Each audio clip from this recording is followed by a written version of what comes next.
বন্ধুরা, আজকের গল্প মুনির ইচ্ছে পূরণ করলো স্যান্টা। এক জঙ্গলে টুনি ও তার ছোট্ট মেয়ে মুনি বাস করত। টুনা মারা যাবার পর থেকে টুনি অনেক কষ্টে কোনো রকমে তাদের সংসার চালাতো, কিন্তু তার ছোট্ট মেয়ে মুনি সেটা বুঝতো না। সে সবসময় তার মায়ের কাছে এটা ওটা কিনে দেওয়ার জন্য বায়না করত, কিন্তু পয়সা না থাকার কারণে টুনি সবসময় তার মেয়ের ইচ্ছে পূরণ করতে পারতো না। একদিন মুনি বাসার বাইরে খেলছিল, ঠিক সেই সময় ওই জায়গা দিয়ে আইসক্রিম বিক্রেতা যায়। মুনি আইসক্রিম বিক্রেতাকে দেখতে পায়। ও বলতে থাকে, দাঁড়াও কাকু, আমি আইসক্রিম কিনবো। মুনির কথা শুনে ওই আইসক্রিম বিক্রেতাটি বলতে লাগলো, আইসক্রিম নিবে খুকি? তাহলে যাও, তোমার মায়ের কাছ থেকে পয়সা নিয়ে এসো। মা, ও মা, কোথায় তুমি? তাড়াতাড়ি বাসার বাইরে এসো। কি হয়েছে? এত ডাকাডাকি করিস কেন? আমার কি কোনো কাজকর্ম নেই নাকি? কি হয়েছে বল। মা মা, ওই দেখো আইসক্রিম কাকু এসেছে। আমাকে আইসক্রিম কিনে দাও, আমি আইসক্রিম খাবো। আইসক্রিম খাবি মানে? আমি টাকা কোথায় পাবো? টাকা কি গাছে ধরে নাকি? আমার কাছে কোনো টাকা নেই। না, আমি কিচ্ছু শুনতে চাই না।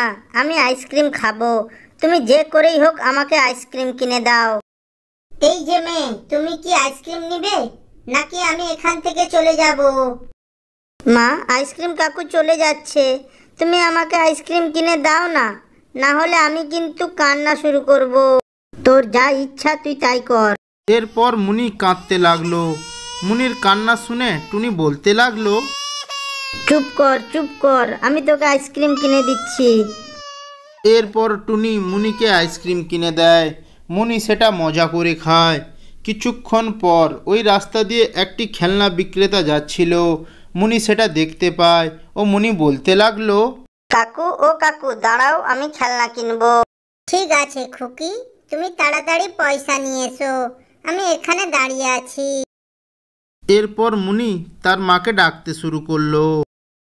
মা, ও মা, কোথায় গেলে? তাড়াতাড়ি বাইরে এসো। মুনির কথা শুনে টুনি বলতে লাগলো, এই মেয়েটার জন্য আমি শান্তিতে একটু ঘরের কাজও করতে পারবো না। যাই গিয়ে দেখি আবার কি হলো। এরপর টুনি বাসার বাইরে বেরিয়ে এলো। মুনি বলতে লাগলো, মা মা, আমাকে একটা পুতুল কিনে দাও না, আমি পুতুলের সঙ্গে খেলা করব।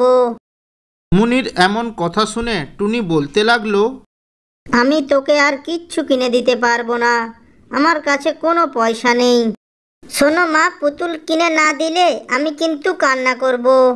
মুনির কথা শুনে টুনি বলতে লাগলো, তোর যা ইচ্ছে তুই তাই কর। দাদা, আপনি এখান থেকে চলে যান, আমাদের কিচ্ছু লাগবে না। এরপর খেলনা বিক্রেতা ওখান থেকে চলে যায়। টুনিও বাসায় ফিরে যায়। মুনি ওখানে বসে কাঁদতে কাঁদতে বলতে লাগলো, আমাকে কেউ ভালোবাসে না। আমার বাবা যদি বেঁচে থাকতো তাহলে আমাকে নিশ্চয়ই পুতুল কিনে দিত। রাত্রিতে টুনি ও মুনি ঘুমিয়ে পড়ল। বেশ কিছুক্ষণ পর সান্টা ক্লজ এসে টুনির বাসায় কিছু খেলনা রেখে দিয়ে গেল।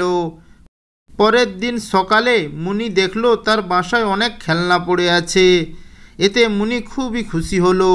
ও তার মাকে বলতে লাগলো, মা, তুমি আমার জন্য এত খেলনা নিয়ে এসেছো, আমি খুব খুশি হয়েছি মা।